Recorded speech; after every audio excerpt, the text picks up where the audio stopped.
You're listening to Studio 57 Radio, your home for underground hip-hop, rap, and R&B. Studio 57 Radio.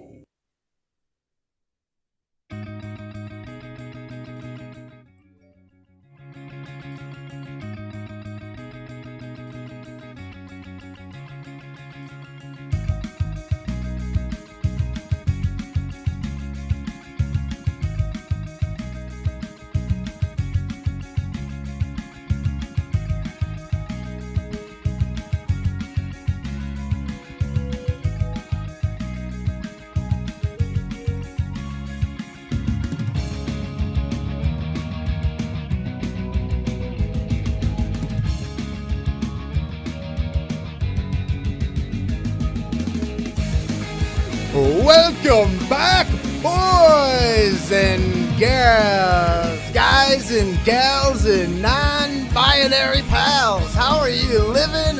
I hope you are ready for another edition of DSR2, a week away, but we are back. We are loud. We are in HD, and we are in your grill. And yes, we will atone for some things while we were gone. We have plenty. We will eat our doo-doo sandwiches if necessary, all that fun stuff. And there is no shortage of stories in the world of sports.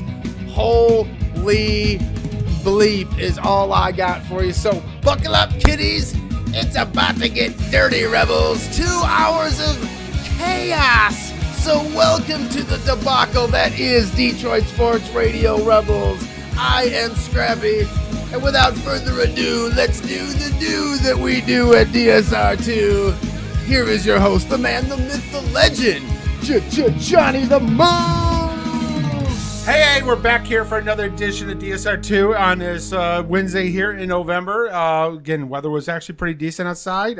It's going to be nice tomorrow. Then all shit goes to hell. Well, yes. Pretty much. Yes. Yes. It's So like, get your lawns cut. Get your Christmas lights up now while it's nice out. you know, and I'm boycotting the Christmas lights because it isn't even effing it's just now Thanksgiving time. So I'm so against the Christmas lights, but I totally get it if you live in like here or Minnesota or you know. do it while the weather's nice. Yeah. You don't have to turn them on. Just get them up. Please don't turn them on. You will give me a seizure. I'm just not ready for it yet. I took the Halloween lights down, put the Christmas lights up today. Didn't turn them on, but I got them up there because I know it's like, I'm not doing this when it's shitty weather. Yeah, outside. I totally get it. We've had so much going on. My oldest daughter, my youngest daughter, they're very close in age, has already moved out. My oldest daughter just got her degree and job and finally got into an apartment because the housing situation in the state's been crazy just having access, right? So she finally got into a place and moved out. So like we've been shuffling stuff around and changing rooms and moving and painting and doing all kinds of stuff, and it's been crazy. So like we're a big Halloween. If you guys listen to the show, you know that. Yeah. Big time Halloween. We didn't do jack shit this year. And then at Thanksgiving, normally we're a big, huge holiday family. But actually these last couple holidays have been tough because we've had some big losses in our family. So this year we just haven't done a damn thing yet. And I'm nowhere near getting the Christmas stuff out, Moose. Maybe this weekend I might be able to start pulling stuff out of the attic. But I don't know how much I'm going to be able to get done. And then before you know it, I'm going to be the asshole out in the snow wishing I was you guys. Now the tree ain't going up till Thanksgiving. Oh, weekend. if you've got, you know what? If you got your tree up, you should be shot. Well, you and should be tarred and feathered. And there's people out there that don't ever take it down. They just like decorate it for each holiday. They just call it a holiday tree and they change the dress. No. Take the thing down. No, you can't say, oh, it's a Halloween tree because you got pumpkins hanging from it. No. Bullshit. I get sick You of want that. a Halloween tree? Get some goddamn corn stalks and hang your ornaments There's your from Halloween tree. Gosh, I hate, now it's a Thanksgiving tree. Now it's an Easter tree. Now it's a 4th of July tree. It's got fucking flags and stars and shit on it. there. No, stop. You know what? Stop redecorating your lazy. Yes. That's all you're doing. You're just redressing lazy. My house ain't big enough to leave my Christmas tree up all the time. I don't want to do all that. And right now is the way my basement is. I'm not putting a tree up in the basement this year because we're not hosting Christmas because When I get rid of the last kid, we're going to do a tabletop tree for the rest of my effing life. It'll be in a shoebox. I have already I have lit a pencil and ready tree to go. under the thin ones on there for the car. That's one goes up this year, but yeah. That's what we did last year. We got a thin had one good- for our first one. For our Yeah, first the time. last couple of years we've hosted Christmas in it, so we've had 2 trees because everybody's in the basement. Because again, I'm only an 1,100 square foot ranch, and I don't have room for the entire family. Hey, we go in the basement, set up the buffet line there, and do Right, that. sure. I'm not hosting it this year because again, my basement got flooded for the 7th time this. It was bad. If you were in southeastern Michigan, you probably flooded one time this year. The flooring's gone. Bottom part, half a foot of the drywall's gone, so we're getting on there waiting for that to get fixed in it. And it's like, no, I'm not hosting it this year. So, Well, it's crazy too because Moose, and I don't know about how everybody else feels, and we'll get in because sports are a big part of the holidays, and we're going to get into the lame-o Thanksgiving games and stuff that we're going to have. But as the weeks get closer, but the holiday season since COVID's it's just not been the same. And I don't know how everybody else is dealing, but because all this stuff broke and then you didn't know what was going on with the holiday and how you were dealing with it. Depending on your family members and your situation, you dealt with it in different ways. And then, like I said, it's just all this stuff's been kind of happening all around us right here during the holiday season. Thanksgiving's going to be here, and then Christmas is going to be on me, and then New Year's will be here, and I won't even know that I'm already in 2022. Right. I won't even know it. I still think it's, you know what? I almost forgot to close the cabin up north. Y'all live in the Midwest. You know what that's all about, going up north, close up your cabin because it gets cold. I almost forgot just like, oh, yeah, that's that time of year. It's like wet past that time of year probably. And I got lucky that we had a nice warm couple of weeks here, and I didn't have to worry about it too much. But it's just... Yeah, it's been really, really chaos. And the world of sports has been no different, Moose. We've been gone for a week. We weren't here last week. And no, guys, we didn't skip out because of the Michigan State game. That was a planned day off. Y'all know that shit. We talk about it here. But we will take our lumps on the Michigan game, being Michigan fans. We can get into that too. But everything has changed in just 1 week. If you look at that whole situation and what it looked like a week ago as opposed to what we got after this weekend's games and the whole college rankings, we got that. We've got NFL. And gosh, Moose, we were talking, and maybe we jinxed this whole thing, but weren't we just talking a few weeks ago how we didn't see a lot of this off the field NFL drama with these players and stuff? Yeah. Oops. I mean, who would have thought? Besides the Deshaun Watson thing, there wasn't a lot off the field stuff, and then all of a sudden, you got Arnett from the Raiders who just basically doing that, and they immediately cut him. Well, yeah, I mean, and then you got now you got Dalvin Cook's issue going with a domestic issue, dude, and it looks damning from what I can tell. Like he was like apologizing in text messages and shit to her. Like that's admission of guilt right there. You know what I mean? Regardless of the situation. So there's a lot of things up in the air. We'll wait till the details come out before we get too into it. But where there's smoke, there's fire. Oh yeah. And these teams, we talk about it all the time. They're just not going to take a chance of eating a shitstorm if they can avoid it. You got the worst one is the Henry Ruggs, the third one there, basically is doing 156 miles an hour down the road. Dude. Twice the legal, he's super drunk. Yeah, he was over twice the legal limit, over twice the legal limit. And he had a loaded weapon. 156 miles an hour. Yeah. My buddy, and he's a car guy too, and it cracks me up. He goes, how do they know how fast he was going? I'm like, the GMs put little black boxes in all their high end cars. Yeah, they know everything. Yeah, that was it was a Camaro, but it was basically the SS like L's on. They put them in the sports cars. They put them in the Cadillacs. They put them in some of the high end Buicks. The black box is the equivalent of the one on a plane. It tells you if the car rolls over, if there was any problems prior to that, what time everything happened. Everything's time stamped. It's all in there. And they can pull that out of the wreckage and find things out. That's how they found out that one lady died taking a picture for a selfie for Facebook, because when she posted, her post went up, and 3 seconds later, her car was upside down. Right. So they knew exactly what happened because she had, jumped 3 lanes, hit the median, and flipped over 3 times or whatever it was. And so, yeah, there's all that stuff's in there. So, yeah, they knew how fast he was going. They knew what he was doing because all those cars have that stuff in there when you're dealing with, like, GM. And I'm sure other companies do it. I just know for sure that GM does. And they've been doing it in Cadillacs for, a couple decades now, and at least.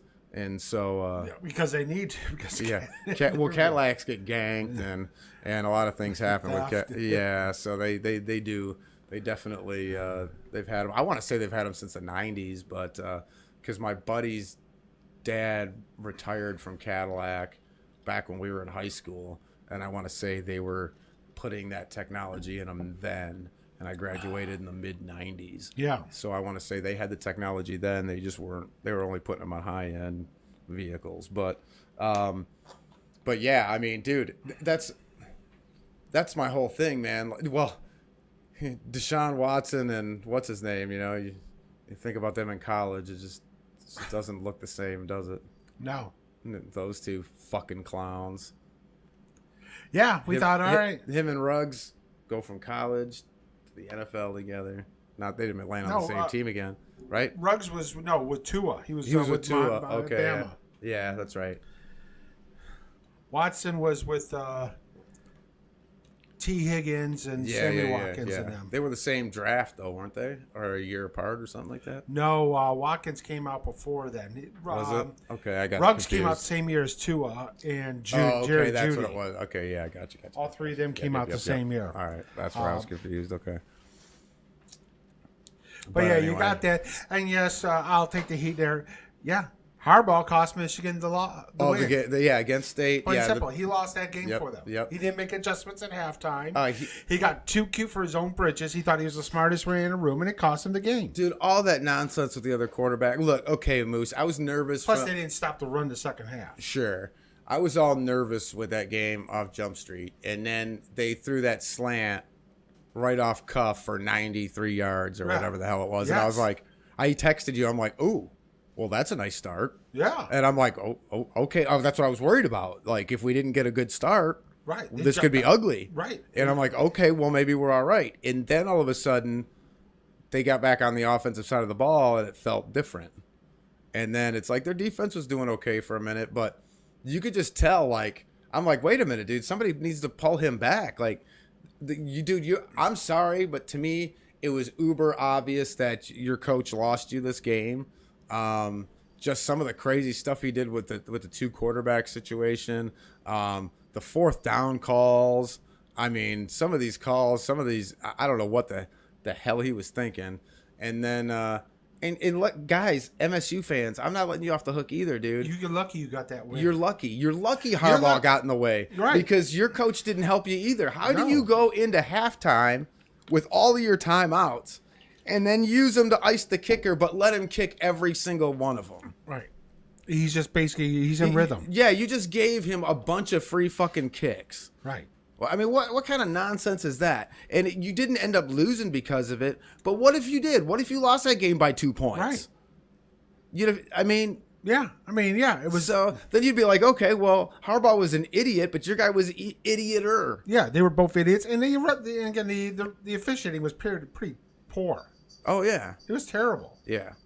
So but that's been part of the course for the entire college season. So and the pro this year. It's been terrible officiating. Yeah. Bring back the scrubs. Oh, my gosh. And you know what? We talk about it, and we always try to say, like, look, this is not why cats lose games. And in this case with Harbaugh and all them, I'm not going to. No. But, I mean, like, that targeting call? What the hell was that even? Why do we even have to review that and call that back? Like, and that's a state that was a bad call on state. Like, I'm not even. This is not a bias thing. I'm looking. Oh, that was a terrible call. They didn't even call it targeting on it. Yeah, that's what I'm saying. Why would they even call that? And then now you got to call it back. I mean, I guess they got it right in the end, but like that was egregiously stupid. Oh yeah. And I was like, and there was so many. And you can look at all these games, even in the NFL. That Pittsburgh game. Like, was it about the referees? Yes. I thought the game was about football because it really turned into being about the referees. Oh, yeah. Lately, the referees think they're part of the damn game. And you know what, too, is like, again, I'm glad Fox is showing college games. But, dude, we don't need fucking a 3-hour game turning into a 4.5 hour game because of all your fucking commercials. Yeah. They don't even say is media timeout. You know it's Fox. It's like, Jesus. We don't need a damn timeout every freaking series. You can't get any flow to the fucking game. Yeah. Oh, yeah. Save your damn commercials when there's a natural moment, and you can basically do like 3 minutes of commercials. You don't need to do it like on every series of that. Well, the problem is they sell so much ad time that it ends up doing that. Right. And it's like you can't sell that kind of ad time like that. You got to charge more, whatever you got to do. But I'm not sure what the deal is, but that's definitely with selling ad time and everything. And I agree that makes for a sluggish, shitty product. Like what do we talk about with baseball being the biggest problem? Pace of play. Right. Like, so you don't want to do that. You don't want to watch a Yankees-Red Sox game because you know that game's going to take 4+ hours. So. And you go, God. But yeah. And again, dude, State, we should, again, I had family obligations. My kids were in, fall sports, and we had playoffs going on there, so I was there. But yeah, you should have known the State was going to lose to Purdue. Well, and that's what I was going to get to. That whole debacle, watching those two teams go, and we've been talking about the Big Ten all year. And I'm like, okay, finally Michigan State are at the top of the Big Ten standings. Yeah. And we're talking about the Big Ten right now. So, like, this is good stuff right here. Undefeated, hasn't happened since 62. And then we got that game that was just clunky. And, okay, it was entertaining as shit. Yeah. Don't get me wrong. It was entertaining as shit. But it was clunky, and the coaching was bad. And all of those things. And so I'm like, looking at the next one, and you just look at the schedule, and you go, oh, well, this is easy. Michigan, as long as they don't shit the bed, can squeak by Indiana, right? That's what they had? Yeah. And then, but State, Purdue will sling the ball. Right. What can't State do? They can't defend a pass. Bam. And 540 yards passing by this kid from Purdue. And I'm going to tell you, there was like maybe 1 or 2 talking heads that were on point with that. And I was like, bam. So what are you talking about? I'm like, bam. She's like, the old lady, she don't know what the fuck I'm talking about. And I'm like, oh, nothing. I'm just talking to the TV because very rarely, you know how we are, Moose. Yeah. They very rarely are in tune with what we're talking about. But there's a couple of them out there saying the same thing. And I'm like, yeah, State. If there's anybody primed for an upset this week, it's State against Purdue. And, that's what you got. And now it's exactly what, and this is what I would have told you had we been here. And I know in hindsight, you can say all that stuff, and I know it doesn't mean anything, but I hope you guys know me enough to know that this is that you could see this as being accurate. In the end, I knew when the standings came out here, well before Michigan, Ohio State, that this is the situation we'd be in where when you look at the playoff situation, the Big Ten team that's in is going to be Ohio State at 4. Right. There was no doubt in my mind, even after that game, the Michigan State game, that's how it'd pan out, whether it was this week or next week. Yes. And so, and it happened this week. So it is what it is. Nothing really. The only thing that can really mess it up now is if Michigan comes in there and beats Ohio State. Then it puts that whole situation in a tizzy. Yes, because we got, Michigan somehow runs the table and beats Penn State, then Maryland and Ohio State, and somehow State loses one on there. Then Michigan will probably get to the day. They'll get, and if they get to the Big Ten championship and win it, then they'll get into the playoffs today. Ohio State, again, greatest offensive as they are, especially with the receivers and the quarterback. The defense is suspect on there, especially the pass defense. They can't stop it on there. And we'll see what happens on there. But, yeah, Michigan's got a tough one, too. They've got Penn State. They go to Penn State this weekend. I know right now Michigan is actually favored by 1.5. I'm not sure. No, I think it's a flip. Again, I think it's that 1.5. I think it's a pick-em. Yeah, the 1.5 is for gambling lines, dude. It's a pick 'em. It's a flip of the coin under. If you're under 3 points, that shit is just for gambling lines, guys. It is a straight up pick 'em at that point. Don't even get it twisted. And then the other thing about that too is, you're running a gauntlet here at the end a little bit for Michigan. So if they can pull off these wins and get to Ohio State, And are they going to beat a team that they haven't beaten in 20 years? I don't think so. No, I don't think so. No, it's just not going to happen. I don't care what, I know what we saw with Ohio State early, and everybody's like, oh my God, they can be beat. And right, if you're a Michigan fan or Michigan State and you're winning, you want that attitude, that, you have a chance here and all that. But to me, it's just, I don't know. To me, it's just not. It's not real. It is what it always was. The only thing is Bama situation is completely not what we're used to seeing. No, I mean, yeah, they're going to beat up on New Mexico State, but they barely beat LSU. I don't see Bama getting into the playoffs on there because I don't think anybody's going to beat Georgia. No, right now I think Georgia, especially the defense wise, that's men amongst boys. That defense really is that good. Yeah, it really is right now. On there, and I don't see anybody that Bama can get beat on there. Bama's had some tough times on there, and again, how Bama's ranked number 2? They lost an unranked Texas A&M team. I don't see how they get because it's reputation. It's reputation with Bama net. Yep. Saban, I think, has some. I think Saban accounts for at least one fucking spot in the ranking. Oh, I think 3. You know what I mean? So, I think it's easily. Yeah. And I think Ohio State's the offense. Oregon, they had that slip up against Stanford, but the Oregon still looks really good out west. Everybody keeps talking about Oklahoma. Now they made the change that, but Oklahoma doesn't play any defense. Nobody in the Big 12 plays any defense. They don't. So again, they're a fraud on there. Yes, they may lose to Baylor this week on there. We'll see what happens on that. But yeah, I mean, State's going to have to go to game. Yeah, they're favored by like 14 or so against Maryland on there. I wouldn't be surprised if Maryland lights them up. They know the game plan. They're out without their number 2 receiver. They're out without their left tackle. They can't defend a pass. You got Tua's little brother playing for Maryland. They could easily go in there. Granted, what's plus is the weather's going to be absolutely shit for Saturday. Right. A wintry mix. 40 degrees, wintry mix. Means is basically if you can run the ball, you're probably going to win. Sure. Michigan going to Happy Valley. If they can run it on Penn State, Michigan's going to win that game. Sure. 313-307-5340, guys, the text line. Anything we're chatting about, you want to get in on the conversation, that is a great way to do it. If you don't want to leave your name, you don't have to. I'll just give your area code a shout out. But also social media, Studio 57 Radio across the board on Facebook and Twitter, and we're on Spreaker, TuneIn, Stitcher, all that fun stuff, YouTube. Make sure you get in on it. Anything you want to, for sure. Right now we're running through college because we're getting close, man. We're getting to the end here. There's only a few games left. Yeah, and then we got Purdue and Ohio State 3:30 on ABC on there. Yeah, Ohio State's favored by 20. I'm taking Purdue in the points. Yeah, the points with the points. Yeah. Yeah.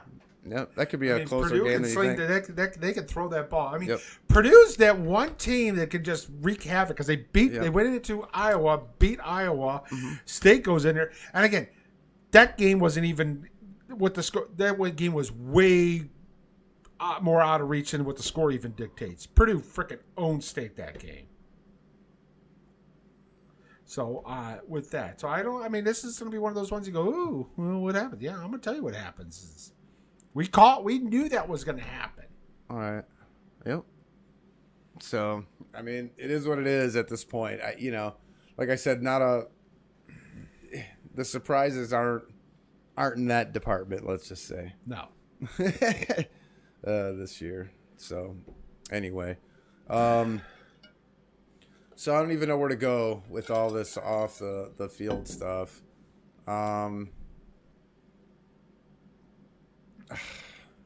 We can just start with the elephant in the room. It's basically Mr. State Farm Man on there, make it more of a douchebaggery of himself on it.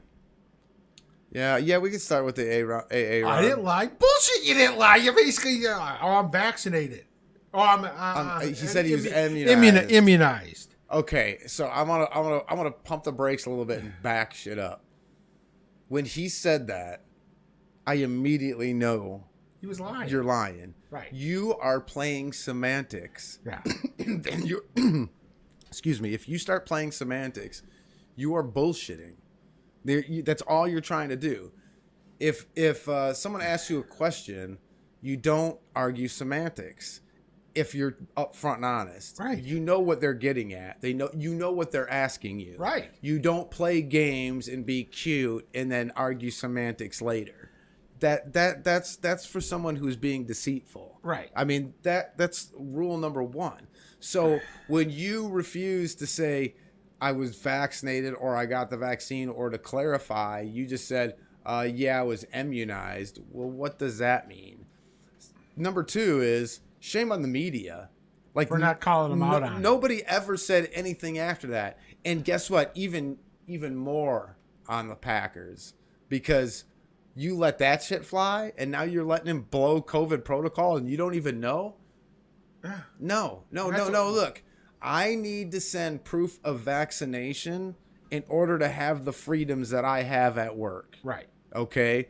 So, and to be honest with you, I have to be vaccinated just to get into certain job sites. I can't get, Right. we do $120 million a year, and 90% of it is in fucking hospitals. What do you think I got to do? Not only do I have to be vaccinated, I got to wear a mask. Right. You know what I'm saying? I got to be screened. And if I'm sick, I've got to go get a COVID test. Right. I just had one the other day. It's fun. Yeah. They're still the same stupid test. Although, they're not. you don't have to get those, but like those are the ones that are most readily available. Yeah. And it's like, so it sucks. It's unfortunate. It is what it is, though. And like, to me, you don't argue semantics. You know, I wouldn't sit there and be like, yeah, I'm immunized. You can't, HIPAA laws, you can't tell. Well, okay, there's an extent to that, but no, if they're mandating it, Right. then you're right. You don't have to give up that information, but they don't have to let you in the building. Right. It's that simple. Like, it's not. Yeah. If you can't get into the building where they need you to work, then guess what? You're no use to them. They can't put you to work. They can't make money off you. You don't have a job anymore. Right. That's just how this shit works. Yeah, I mean, you did look at that. And of course, I went down the rabbit hole with the whole. And they don't, and it's not even like that in the NFL. They're letting them dance around it. They just got to go through different protocols. Right. And that's the only thing that's the problem is he's above the law. He's better than everybody. So now he doesn't have to do anything. Not only is he not vaccinated, he's not following the fucking COVID protocols for someone who isn't vaccinated. Right. And that's bullshit. Who knows who else got it? Because granted, he got fined. Lazar Dude, he got fined $14,000, dude. He loses more than that in the dryer. Right. Well, we know that on there. And Packers got fined $300,000. They should lose a draft pick on there too. Now, I do think too and granted, the guy's worth $120 million, so it really doesn't matter. Is because he wasn't vaccinated and he violated protocol. He doesn't get a game check for that. Good. Plain and simple. That was in the rules. That was in the deal. Yep. The NFL and the NFLPA on Yep, it. they agreed And I to went that. down that rabbit hole of Twitter because these cons like, well, it's nobody's business. Wrong. Because the NFLPA and the NFL came to an agreement on this, Right. and this is the fucking rules. You're right. If he doesn't like the rules, he doesn't get to play. All right. Y'all Playing in the NFL is not a right. It's a privilege. Right. You have to earn that privilege. First of all, you got to be good enough to make the NFL. But then again, you got to follow their rules and their mandates because that's the way it is. It doesn't matter. This is the whole thing. Every single job on this fucking planet has rules and mandates. And if you don't fucking follow them, you don't have a fucking job. You can go work somewhere else. Yeah, like what part of this is people not fucking getting? I don't give a shit what walk of life you're on. There's a fucking rule. Right. And you have to follow it. It's if you work in construction, there's OSHA and there's city codes and there's all kinds There's of shit. OSHA, my OSHA, city rules. My ordinances. Yeah, you gotta pull permits and there's all these codes and Oh, like, my God. I mean, give me a fucking break. And if you don't follow them, you're fucking done. Like, what are you your girl. talking about? Yeah, my girl Melissa, Thunder Rosa. She's tagging up. Oh, she's tagging up with Ty Conte. And, I love these three ladies. She's got a half her sugar mass. Oh, yes. Yeah, she's very, I love it. she very much represents every time. She's a very proud lady. Yeah. So, yeah, you got this crap on there. And again, of course, he goes on. Again, another douchebag of... our boy Oh, there, Pat McAfee. Oh my God! Isn't he the douchebag that Peyton Manning went off about because he was being a douchebag when he was in the NFL too? Because he wouldn't shut his mouth. We're talking about a kicker. Why are we talking about a kicker? We should be talking about a win. We're talking Not about even a douchebag. kicker. He's a punter. Yeah, a punter, whatever it was. It's like, come on. And he's just he's whatever. So we got that, everything on there. And again, the whole OBJ thing on there. People are like, oh my God, they got to sign him. Why? Who? Oh, who wants him? Who wants him? I mean, again, Someone will take him because his money's getting paid. So you're going to get him for like next to nothing. Nobody. Now he's a free agent, so it's like Cleveland's like, good. We're not even on the hook now. Your contract is null and void. You can sign whoever you want to and play whatever. Oh, okay. So yeah. The Lions, as bad as their receiving core is, like, no, we don't need that in our clubhouse. No. Because he'd be just a fucking cancer. Yeah, it's too much of a headache. Way too much of a headache. As we always say is the bullshit level is beyond exceeding your talent level. We don't need it. Dude, this isn't 2014 anymore. He hasn't been good in a while. No. I mean, he really hasn't. I mean, if you look at his numbers. And the other issue, too, is I need you to stay on the fucking field. He can't. He's a China doll. Right. So, like, the only team that can really use him is when they're only using him, like what am I using for, like, a third or fourth wide receiver? I mean, what am I using him for? And then what are you going to pay him? Unless I can give him the minimum. He wants to play Green Bay. I don't know if Green Bay's on there, but you want to play in Seattle. I'm like, first of all, Seattle doesn't need another receiver. They got two really good ones under. They need a fucking offensive lineman to keep Russell healthy. Yeah, right. I need some fucking defense to stop people. Well, you can go to Green Bay or whatever, but gosh, that's going to be a mess. Yeah. That's going to be a mess. Great. They'll sign you in Green Bay, and then next year when Rodgers and Adams are both gone, oh, great, what am I doing? I got Jordan Love as my quarterback. I don't know, man. Yeah, And if he tries to pull that bullshit, he goes signs with New England, they ain't going to put up with that shit. They're going to tell him plain simple is, guess what? It's incentive laden. The moment you fuck up, you're out the door and you don't get paid. Well, yeah, these guys, well, you know how New England does it. You have to hit goals or you don't get shit. Right. And so that's how they're And if you're a pain in the ass, out the fucking door. Yep. Yeah, they'll cut you and not pay you nothing, because these contracts aren't guaranteed. So, and yeah, New England's a master at that stuff. So, I just, whatever, man. Like I said, I just don't know who wants to deal with him. It's not like he's had great success, and don't tell me it's everybody else and not him. Right. I'm done hearing that. No, it's so him. Yeah, it's dude. Cleveland is so much better without him than with him. Look what they did last weekend. I was about to say, man, when it's addition by subtraction, it's not about you can't blame it on the team. It's got to be the individual, especially when this isn't the first time this has happened, and it's not the first team it's happened on. Like, what are we talking about here? Like, come on, man. Like, I see your lips moving, but you're not saying shit, homie. No. You're not saying anything because everything, your body and all your actions are telling me everything I need to know. Your lips are just bumping together because you like the way it feels, I guess. I don't know. Yeah. You like to hear yourself talk, but you're not fooling anybody because nothing that you word vomit it matters because your actions tell me everything. Right. And this guy, I'm sorry, dude. I'm done. We've had this conversation about these kind of receivers before and when to cut bait. And we talked about it when he went to Cleveland. I'm like, yeah, I mean, sure, if he doesn't act like a clown, but what are the chances? I didn't like to sign in the beginning. So yeah, so we were like, we're documented here.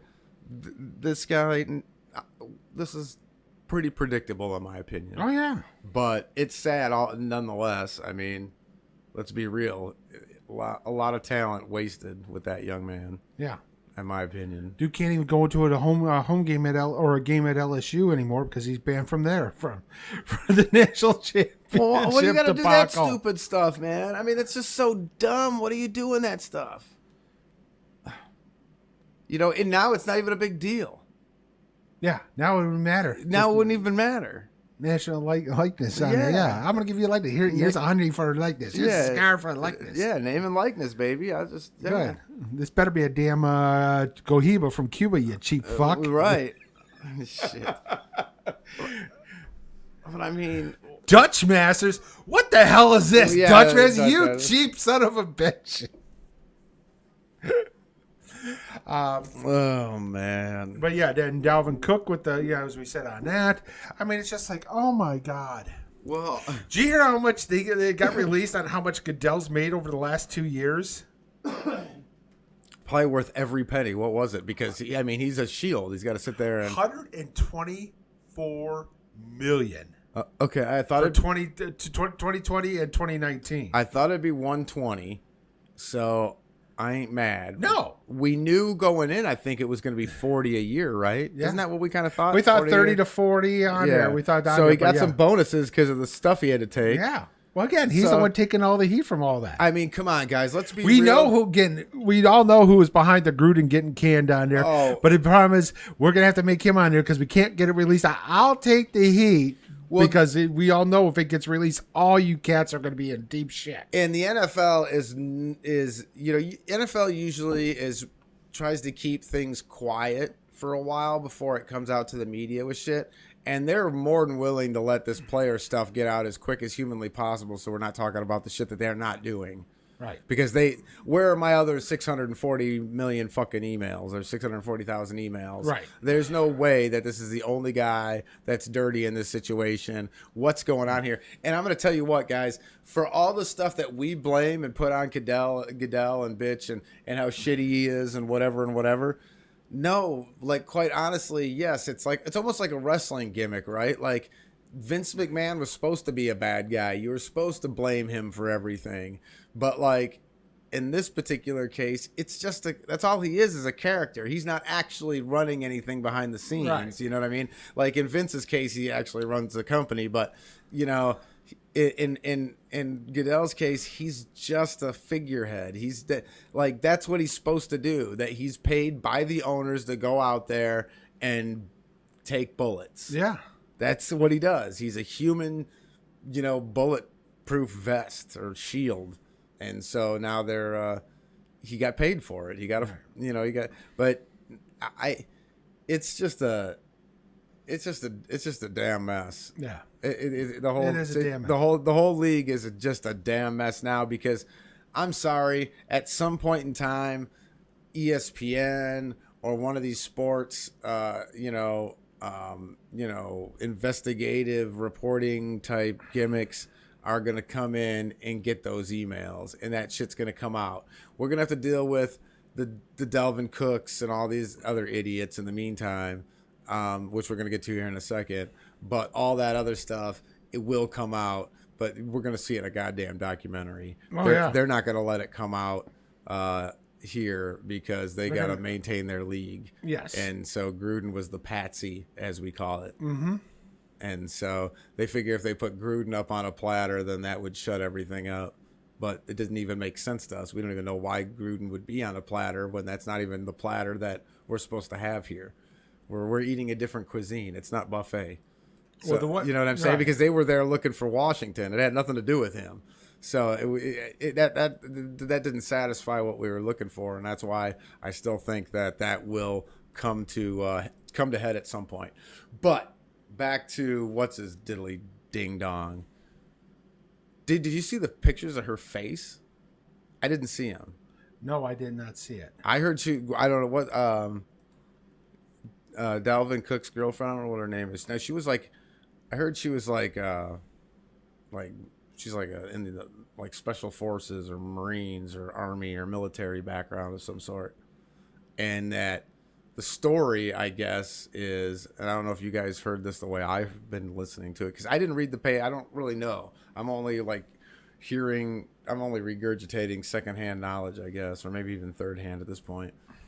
But I guess the story is that she had the garage door opener. She had snagged the garage door opener from him, and they had a relationship, and she went all nutty and came through the garage door all military style and pulled a gun on his ass, and he put her down and beat her up.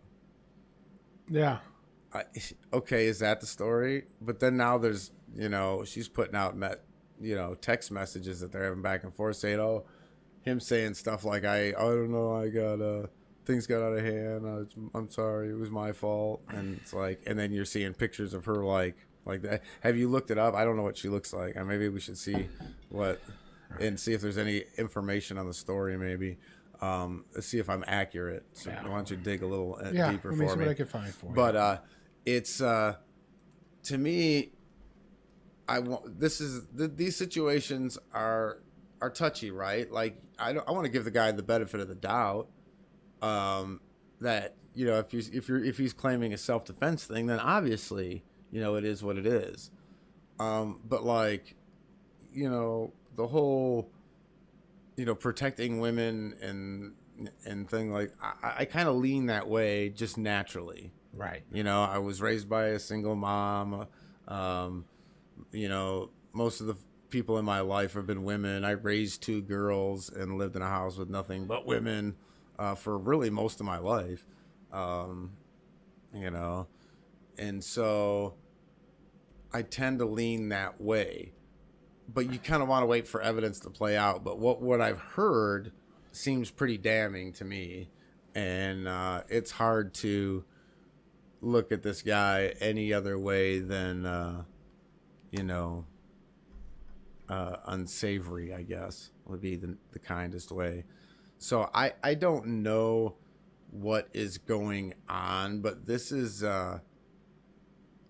something that I wonder if the NFLPA as a union, right? That's what they're doing. They should be looking into the mental health aspect and lifestyle aspects of these cats. We talk about it a little bit with how they handle. Holy shit! Right. Okay, that's what I was afraid of. That was kind of the reaction I felt that I was getting while these other guys were trying to describe it on the radio. Like I said, I've been traveling for the last 2 days on the road.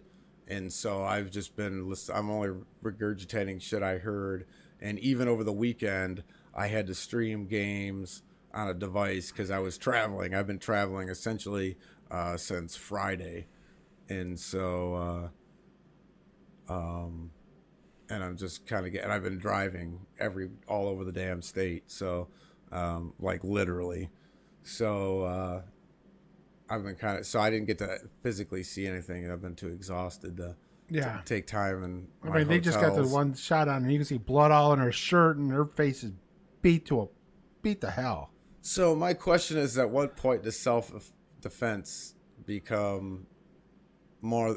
Well, she did get a freaking eye when she was going to mace him and everything, and she was pissed off at him, and basically because he was cheating on her. Well, there's a shocker. Right. Pro athlete cheating on his girlfriend. Well, it's like I heard a story like in North Dakota, some chick got manslaughter for killing a dude because she just meant to cut his wiener off because he was cheating, but she accidentally cut a different vein there and he died. He bled out. And it's like, and so she just got manslaughter. And it's like, well, she still tried to kill the dude. Yeah. I don't care if she's just trying to cut his wiener off. She took a knife and plunged it into So it's the same thing with this dude. Like, self-defense is, I popped you up and got you out of my house. I put my gun to your head and walked you out the door. You drew and I had to draw faster.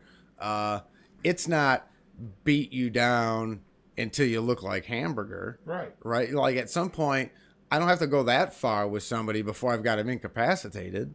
Right. And then that's it. That's self-defense, right? All I got to do is keep this guy from killing me. I think I don't have to go even that far to incapacitate a human. So why do I go that far? Because even if it's self-defense, that feels like an offensive maneuver. It's gone from now I'm defending myself and I effed you up doing it to now I'm moving forward with offense and now I'm making you look like hamburger meat. Yeah. Because if I'm in a self-defense situation, I am going to do whatever it takes to defend myself, not deliver damage per se. Yeah, you need to have enough damage to get away or do whatever, but like think about any self-defense course they've ever had. Think of any martial art that you ever do. Once the guy's done, you don't like just, okay, now let me start beating him some more. I mean, right. It's done. It's done. First of all, is you don't hit a woman ever. Well, and I haven't even gotten to that point yet. I'm It's just so trying fun. to. I'm just trying to like play. I'm working from the other end. You know, you're working from the very obvious end, right? I'm working from the other end, right? Let's say it is a self-defense. Let's say she is military trained. Let's say she is a nut. Let's say she did come into your house unannounced with a gun. Okay. I'm going to say all that stuff and that you have to defend yourself. So I'm working from the other direction. Right. I'm working assuming that all these outlandish things that you're saying are true and that rule that you just stated that we all know is not to put your hands on a woman is out the door because your life's on the line. Right. Okay. So if we're going to assume all that shit, which I think we can all in this room and anybody listening can hear can say that we believe, at least I do believe that's make believe to me. There's too much like fantasy in that story for it to be real. Right. Like there's just too much. So to me, that's not real. But like I do every damn week here, I will play devil's advocate. I will play the game. I will come from your side of the fence and talk you through how stupid this sounds. That Right. even the words you're saying, even if I believe the things that you are saying and all that stuff is true, it still doesn't make sense. It doesn't. Right. I mean, It doesn't because you incapacitate her. You Yes. get rid of the weapon. It's over. Right. It I does. mean- You don't beat eyes out of sockets. No, I mean, because You know what I'm saying? they showed the picture on there, and of course the computer just died on it. But she was a small frame girl. Right. She was not. I mean, You're on talking about a buck and a quarter, $1.30 maybe. So he weighs twice. Twice her weight. Right. He's twice her size, and he's a trained Athlete, dude. You can incapacitate, get the gun, and just basically get her out of the house, or get her out of the house and call the cops. Say, dude, this crazy woman showed up with a gun on the house. I got her. I got the gun. I got her out of the house. I got the gun. You need to come in there and handle this situation. Right. When you're not the one making the call to 911, it's usually an issue. Right. So if you're defending yourself, that's the other part of this. Why is she calling 911? Right. Or whatever. He used the mace on her, beat the snot out of her. She went there to wash the mace out. Then he comes in there and beats the hell out of her again. See, that's a domestic assault is Right. what that is. You guys know each other. You're having a thing, and it's going this way and that way. And then now it looks like there may be text messages to back that up. Yeah. Look, I got something for you. Moose, I don't know if you know this, but I'm not a rich man. No. And, you know, across the country, rich people are only what? Top 3%? Is that what we talk about? Maybe 1%? 1%. And so, but there's a huge market for security systems and cameras and apps of such, whether you've got Ring or whatever. I've got Night Owl. I've got cameras all over the joint. Got an app you can watch. I can do 16 cameras, and you can flip through, and you can zoom in, and you can DVR, and you can do it all from your phone or tablet if you want. Beautiful thing. Doesn't cost that much. All very, very affordable. How you gonna tell me that this millionaire don't have cameras all over that joint, and that a single little, 7-letter word gets all that evidence brought to light? Right. And you'll know exactly what happened. Mm-hmm. Because if you think for a second that guy doesn't have surveillance cameras in and outside of that house, I call bullshit. Yeah. I call bullshit. And so to me, I feel like there's something. Maybe they deleted it. Maybe erased it right away. Maybe the evidence is gone forever. But why is that not a conversation? Why is something not turning up? So maybe it still will. Oh, yeah. Now, That could be ugly. This incident, it was a year ago. This was in November of 2020. So yeah, I mean, this is all coming because she filed a lawsuit against him and everything with it. And of course, he says, well, the truth will come out in the lawsuit. What? Did you beat the shit out of her? right. Yeah, because I mean, just the preliminary evidence again, she does made not that- look yeah, good. her Like if I'm coming- making my opening statement Her with this sneaking in evidence, through your you're garage, done. grabbing the mace, and said she basically put in the garage and stored there and coming at you. Yeah, she's in the wrong. But the moment you basically, after you subdued her and beat her to a pulp, and it basically went back after her when after you maced her, you took the mace away from her. Said, "You want this?" And sprays her, and it goes after her again. Dude, you're in the wrong. All right. Well, and this is going to be the thing, dude. This whole fantasy story of how this is all laid out just doesn't. There's so many holes in it. So, yeah, I just. It's not a good look. I don't think it's going to end well any way you slice it. It already hasn't. I mean, if you see what we have in front of us here with the victim, so, but I just, and this is we talk about it with certain things with like life, giving life skills to players, and the NFLPA should be more, and the NFL themselves should be more proactive. It should come down to mental health and background, and just there's too much of this stuff happening in professional sports. And really, when you look at things when it comes to violence and stuff like that, a lot of it is NFL. Oh yeah, I mean, let's be real. And so a vast majority is NFL. I mean, I know it sounds crazy, and I'm not getting on some kind of wild conspiracy thing, but we talk about it with a hot button subject, and I don't want to get into politics, but a hot button subject was police and how you deal with police training and how they deal with people in public. And I've always been very pro, let's reallocate stupid money into smart places with anything. It doesn't have to be with police, but with anything. And in the police situation, I think, a city cop doesn't need a $19 million tank. They need $19 million of mental health coverage and assistance and stuff like that. And so, like, I would rather that money go there. So we talk about that. Why is not the NFL, with all of the concussions and the PTSD and all the different things that we've seen already with the NFL, why are they not being more proactive? I feel like when you see this kind of aggression, there's something else there. This is not going to be a one-off. You know what I'm saying? If you start looking at behavior, I'm sure we'll find out this is not a one-off. We just don't hear about shit because, when you can do certain things, sometimes you get away with shit. When you can throw a ball really good, sometimes you can get away with shit. Well, when you can run really fast, sometimes you can get away with shit. He did go to Florida State too. Well, you know what I'm saying, though? Yeah. I mean, certain institutions have a reputation of brushing things under the rug. Right. So to me, there's just so much to this, and I think there should be something there. I think the NFL, the NFLPA should allocate some of this. I mean, they're getting huge TV contracts. We know how much Super Bowl ads cost and all that kind of stuff.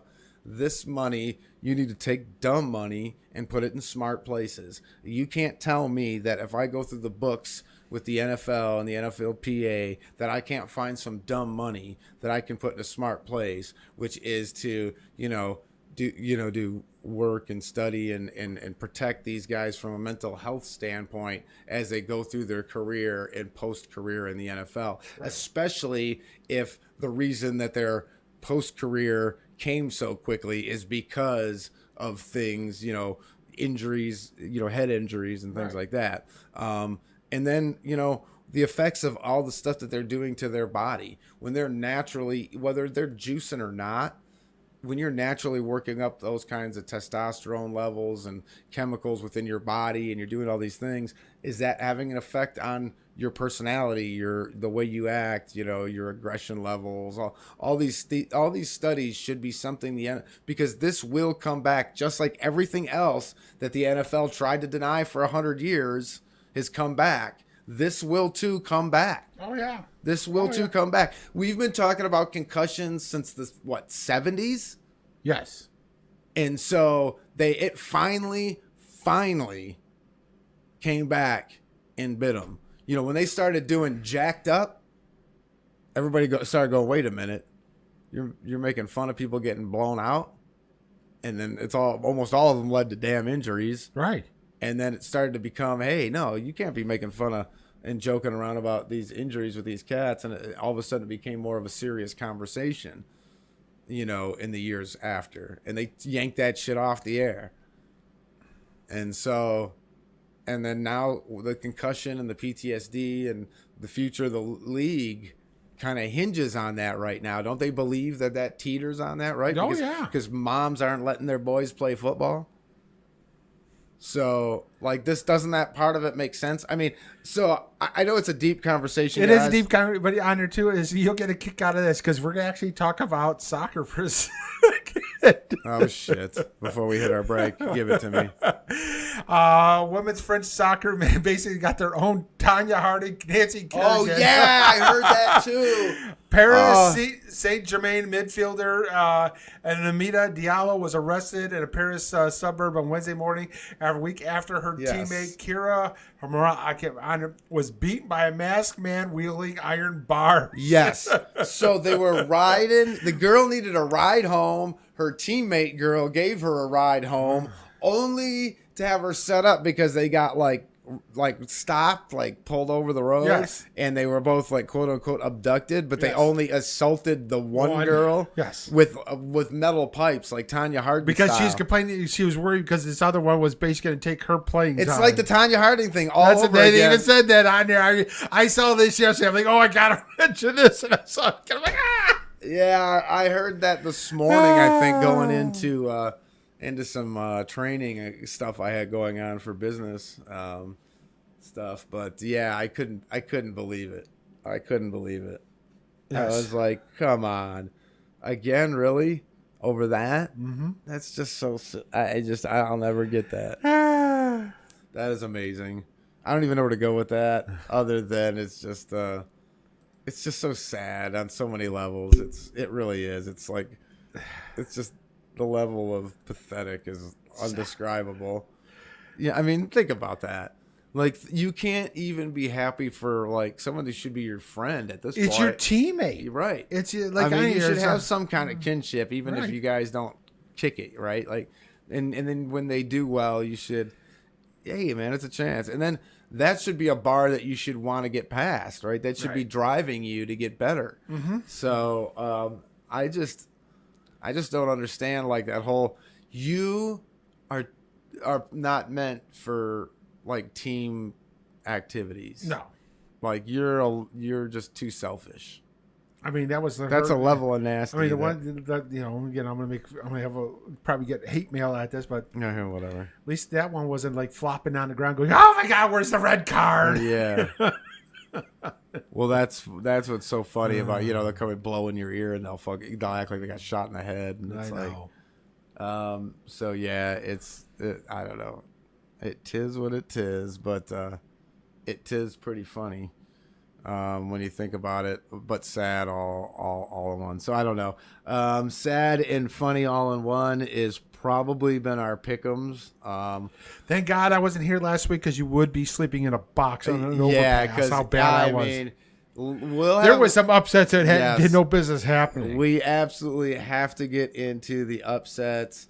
And you know, we got some injuries abound. So the fantasy moment, the pick'ems, all that will be very interesting. We'll get into the NFL. The NBA's starting to dig in a little bit. Your thoughts, early thoughts on that as well. So yeah, we'll talk about that on the flip side, and also too is, who would have thunk that freaking Atlanta Braves would have won the World Series? I know we totally weren't here to get into that, so I know it's a couple weeks removed for everybody else. It just ended like last week, so yeah.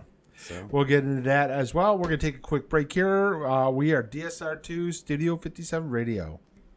You're listening to Studio 57 Radio, your home for underground hip hop, rap, and R&B. Studio 57 Radio. Party people, this is the original Doc Ice, and you are definitely listening to Studio 57 Radio. And if Studio 57 Radio isn't on,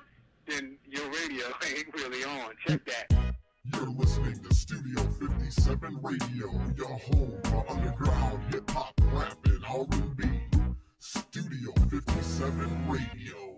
Hey everybody, Scrappy here to tell you about That Radio Show. Hang with me as I break down the world of entertainment with great guests, celebrity interviews, awesome games with wonderful prizes. Also, we've got the biggest library of underground hip-hop of any station on the net. You mix in a little stand-up comedy and a text line so your voice can be heard, and you got a pretty good little show. But add listener-controlled programming? Yeah, you heard me. The listener-controlled programming, where you, the listener, can decide what makes it on the air. And now you've got the greatest show ever created. So join my show, your show, our show, the people's show, That Radio Show, each and every Tuesday, 7 p.m. Eastern Time, only here on Studio 57 Radio. Hey everybody, this is your boy Big D, here to tell you about Mark for Life Tattoos. Guys, this place is the cleanest, most laid-back studio in Metro Detroit, and the artists are top-notch. And if you're like me from the D, you need to stop in on Fridays for that D-Day and get your old English D for only $20. Not interested in tattoos? Mark for Life does body piercings. Mark for Life is located at 22533 Van Dyke in Warren, and the guys are there 7 days a week from noon to 9. So give them a call at 757-2222. That's 586-757-2222. Tell them Studio 57 sent you and get 20% off. So what are you waiting for? Call them now.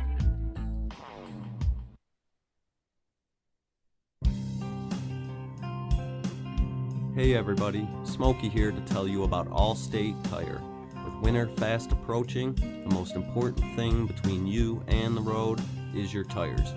So don't put your safety in just anybody's hands. Go to Allstate Tire. With new and quality used tires available, you can trust Allstate Tire for all your tire needs. You can visit them at 14208 9 Mile Road in Warren, or give them a call at 586-779-8759. Allstate Tire, your source for quality new and used tires. What's happening, everybody? Scrappy here to tell you about Love and Life Club. Love and Life Club is a social networking club that's located at 19960 James Cousins. That's the Lodge Service Drive between 7 and 8 Mile Road in the D. You need to stop in for $5 Fridays for great music, food, and drinks. I personally recommend the chicken. Love and Life Club is also available for rental for bachelor parties, wedding receptions, or any party for that matter. For more information, log on to www.loveandlifeclub.com. That's loveandlifeclub.com, or call D at 313-999-2824. That's 313-999-2824. That's Love and Life Club. If you love and life, you need to be in the club. We are taking over this broadcast for the ultimate underground. Studio 57 Radio Original. You know, when you hear that sound, you're gonna have a good time, because that's the sound of the Ultimate Underground live concert webcast from the Detroit area. We go to the most famous, or should I say infamous, venues in the D, and bring the underground music scene from the streets to your computer like nobody else can. There's only one catch. You never know when and where the Ultimate Underground is going to take over a broadcast.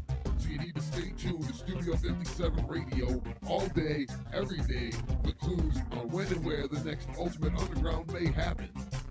Now, there's no other station on the net that's going to give you this live webcast of some of the hottest artists in the D. That's the Ultimate Underground live on your home for hip-hop, rock and metal, Studio 57 Radio, baby. Goodbye.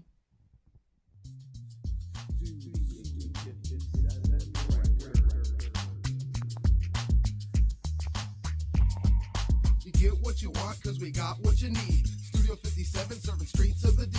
Recording, mixing, mastering, or great beats. We do what we do to keep you hot on the streets. You get what you want, cause we got what you need. Studio 57, serving streets of the D. Recording, mixing, mastering, or great beats. We do what we do to keep you hot on the streets. Studio 57 is a 32-track digital recording studio that utilizes Cool Edit, Logic Pro, Shure, AKG, Sennheiser, Yamaha, Korg, Mackie, Boss, Ibanez, Fender, Fruity Loops, and many, many more to make your music pop. Experienced and friendly engineers make Studio 57 feel like you're home away from home. With beat creation, mixing, mastering, digital media conversion, and DJs for any event, Studio 57 Records is your one-stop shop for all your music entertainment needs. We have online bill pay and flexible payment schedules. That makes Studio 57 the place to be.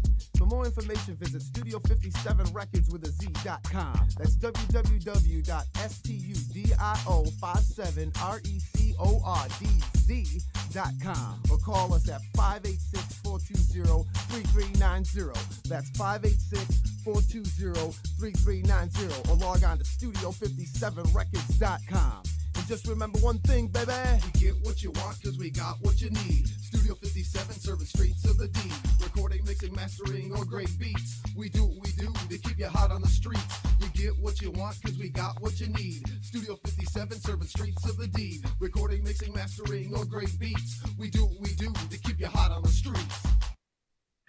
Party people, this is the original Doc Ice, and you are definitely listening to Studio 57 Radio. And if Studio 57 Radio isn't on, then your radio ain't really on. Check that.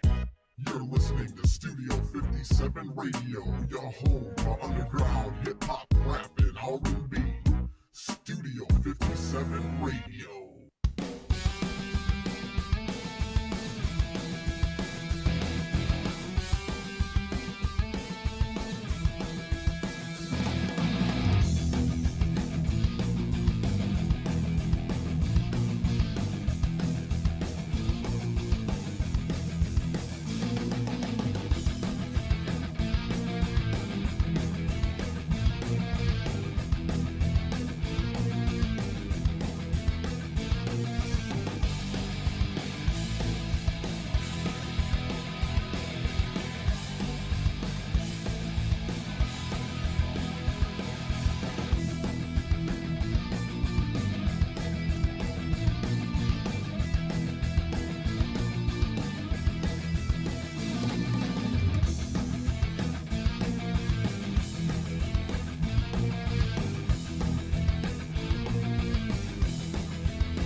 Alright, rebels, it is time for fun and silliness.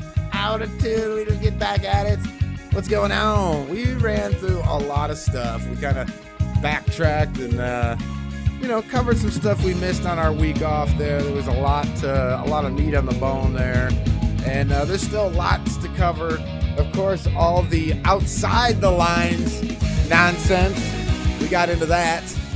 So, now it's time to get inside the lines with the NFL, the NBA, and there was a little thing called the World Series since the last time we were on, and we'll chime in on that. We got Moose's fantasy moment, pick'ems. It'll be fun. Come on, come one, come all, come hang, be part of the debacle rebels.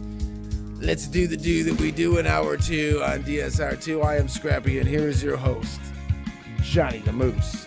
Hey, we're back here for a second hour of DSR2 on this glorious Wednesday here in November. And again, in case you missed it, we're all over the board here talking about basically the rap sheet of the NFL. We talked about basically, obviously, COVID. We also got into college football as well on there with it, and we did put it on there. So we still got lots here to talk about. We got, as we said, it's the NBA.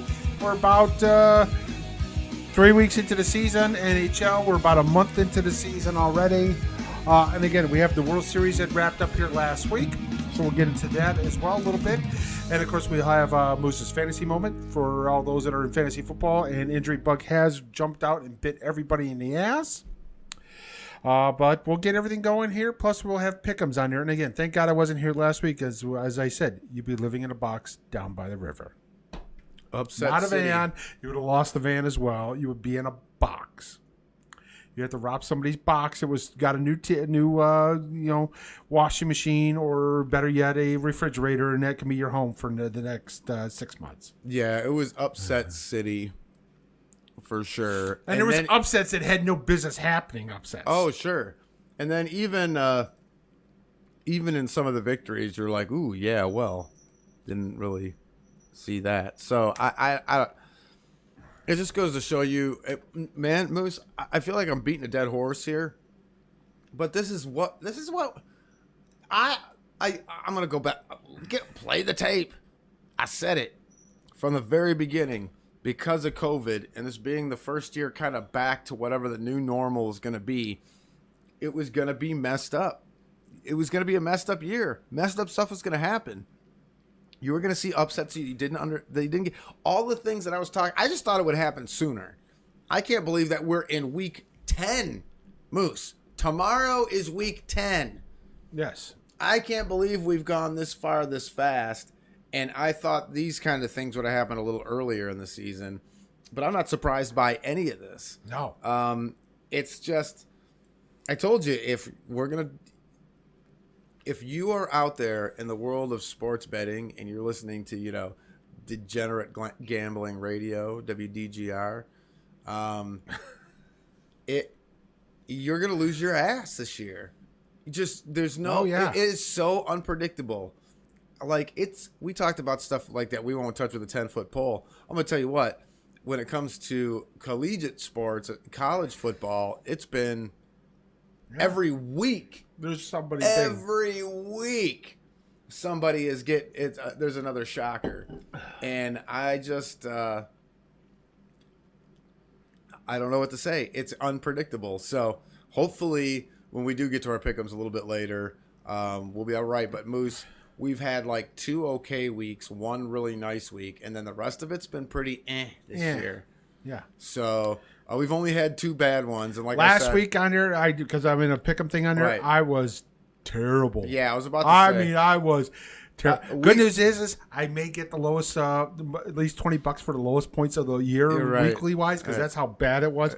But then again, I'm looking at the schedule and I'm looking at everything with it, and I'm going, how the hell was I so bad? I mean, I picked games on it that were obvious, and of course, Jacksonville beating Buffalo. I was about to say the Buffalo game. That was something else. Well, you had Josh Allen on Josh Allen crime, Right. And that was interesting. All Arizona itself. without Murray and Hopkins, No problem. take care of Frisco. Yep, that's what I'm saying. Like that would have been one. Look, guys, if nothing else, we come on here, we entertain, we act goofy, we do silly shit. You're gonna get that. But guys, I like to think that we're honest here. Yeah. And I think I would have lost my ass this week on some of these yeah. games. I'm watching it going, okay, I'm glad I wasn't on the air because I would have had to atone for that, and fucking that. I mean, the Vegas game? I mean, it never ends. Like, where do you want to start, Moose? Which game was the most egregious to you?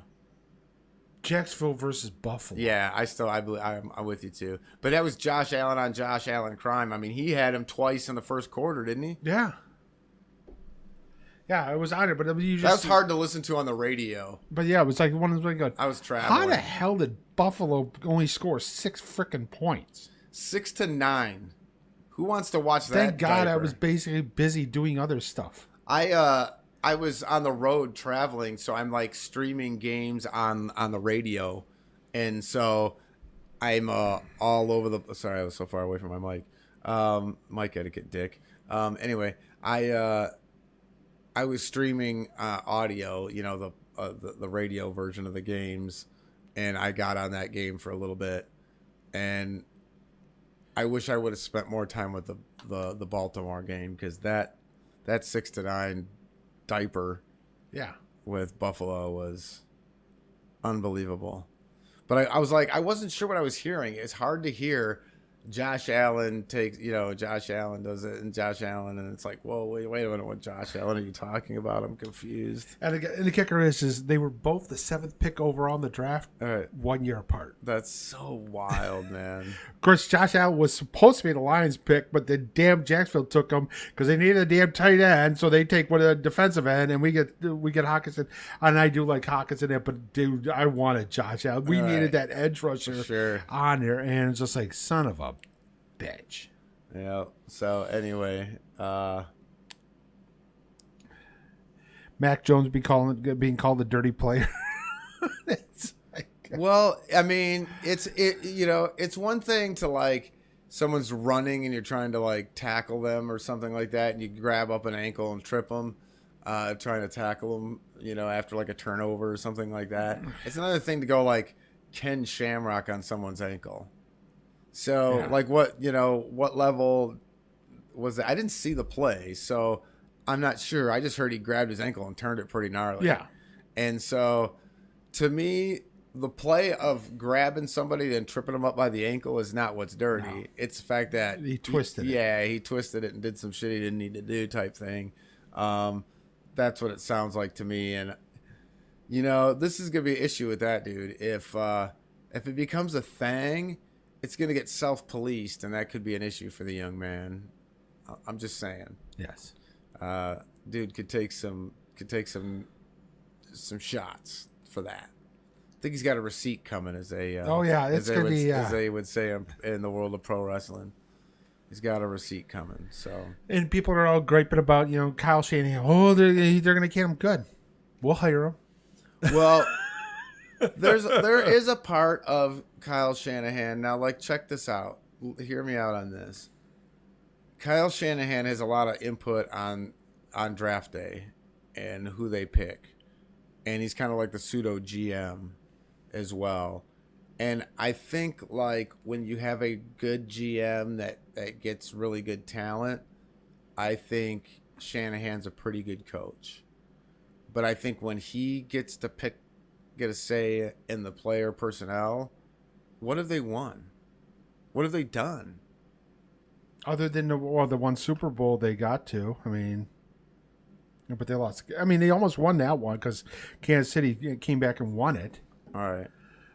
With it, but yeah, the last time but again, at the end is he's grabbing. He's picking these guys in the late rounds, running back wise, and they're doing great. But the problem is they never can stay healthy. That's why they're late round running backs. Right. He's got the best stable running backs out there if they healthy, but you're piecemealing that.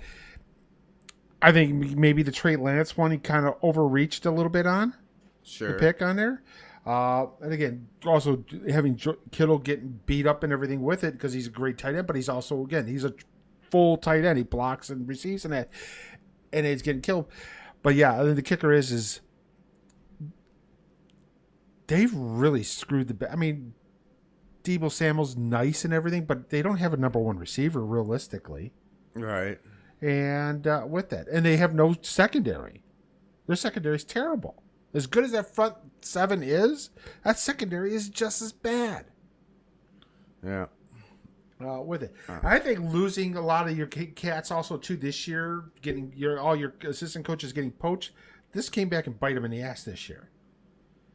So I think Saleh as a defensive coordinator was a really great offensive coordinator. Well, sure, but I mean he's got to make that's going to happen. That's going to happen every time. And I think they weren't prepared. Again, it sounds like it almost looks like they weren't prepared for. Well, see, that's a problem. That's a problem with him and that. Yeah, that's what I'm saying. So my question is if you bring him in, it's just got to be as a coach. Yeah, he can have helping with saying it, but you have to have a general manager that has the overseeing of everything. Yeah, I feel that you need a general manager that's going to say, you know what, this is what I'm going to do.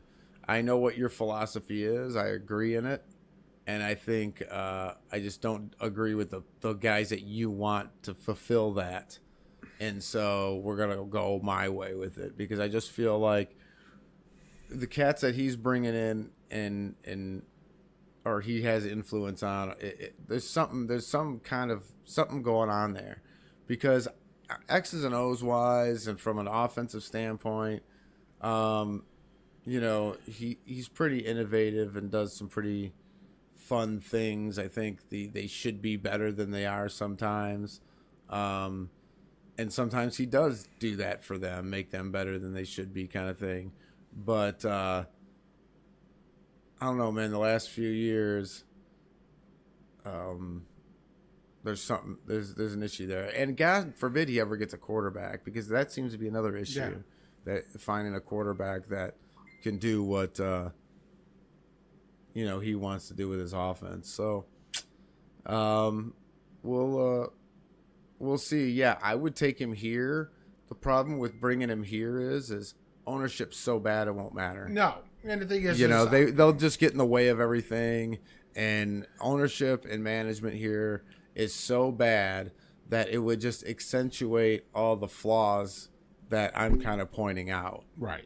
And those, if you're in a good organization, aren't as noticeable. Right. And so I think that, the Niners could, hide some of those with the way they operate, but not here in Detroit. So they would come here just like, even, when Mariucci came here, everybody's like, oh, okay, look at this guy, knows what he's doing. He's a real coach. And it wasn't any different. No. It doesn't matter who you bring in here. The ownership will always jam up and hamstring that coach and lionize them, as we talk about here. So, that one on there, the Titans beating the Rams on there without. It was basically 2 plays, really. Stafford throwing the first interception, which gave them the ball deep. They scored a touchdown. Then the pick 6, and that was on there. But yeah, Denver beating the living crap out of Dallas. That game wasn't even as close as the 14-point game as it was. It was literally 30-0 at one point in the fourth quarter. Yeah, you get 2 garbage touchdowns. Oh yeah, we scored 2 touchdowns and 2 extra point conversions. Yeah. Did you hear Jerry Jones talking about how they have, he gets together with McCarthy to go over game plan and all that stuff before the game? And first of all, it sounds like the audio I heard, it sounds like he gets involved with the coaching and what they're doing. That's the problem. And that they shit the bed after that. And look, we talked about, and as much as we killed the ginger over there in Dallas, Jason Garrett, we did a lot. And as much as we killed him, he was perfect for Jerry Jones. This McCarthy thing with him, if he's in here doing this coaching, dude, this is gonna go down in a fireball of. This will be the dumpster fire of all dumpster fires.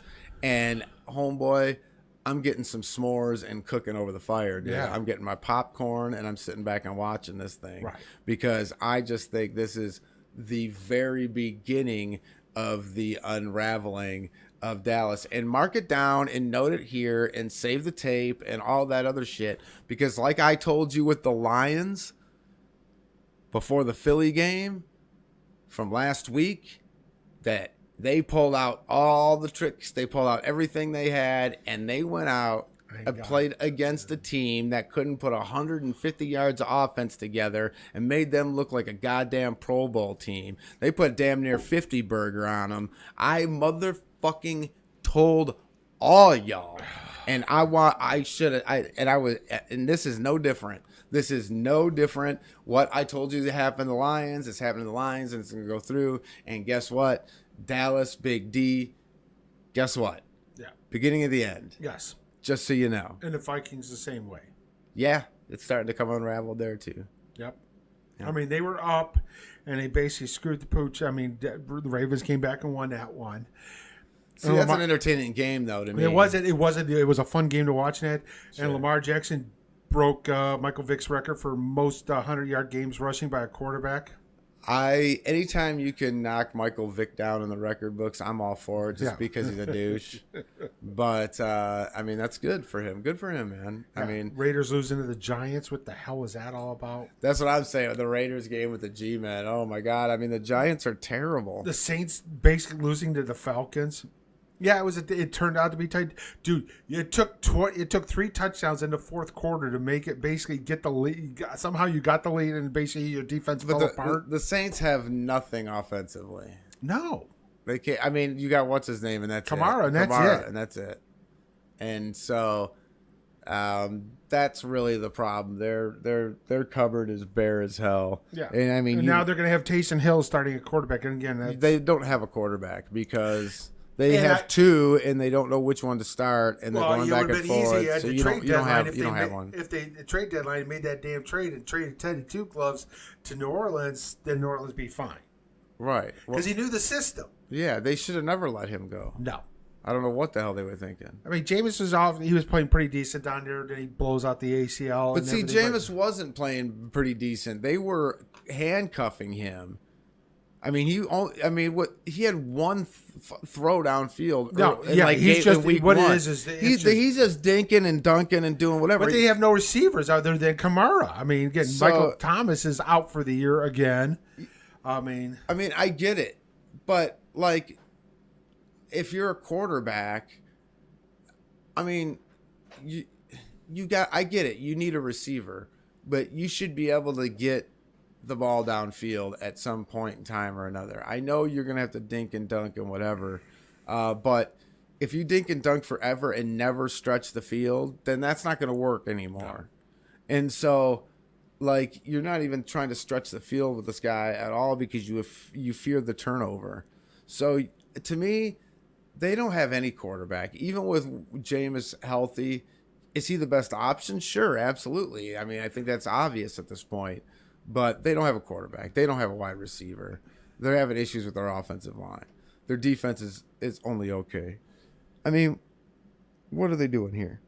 Yeah. I mean, Sean Payton is a good coach, but like he only can do so much. And then he's a good coach. He's not Jesus. No. So I don't know. It's just there's a lot going on there.